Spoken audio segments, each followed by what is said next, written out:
First, open the AI text-to-speech software on your desktop. The shortcut will be automatically created after installing the software using our one-click installer.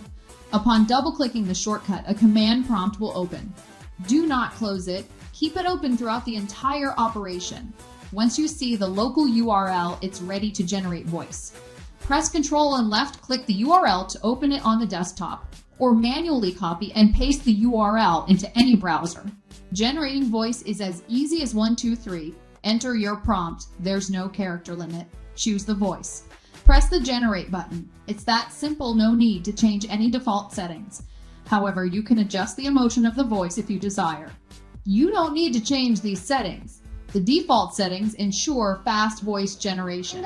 Changing settings may improve voice quality but will slow down the generation speed.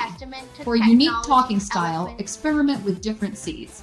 Enter the seed to maintain the desired voice accent or style. Order the AI software now and receive another video tutorial on how to clone a voice of any person.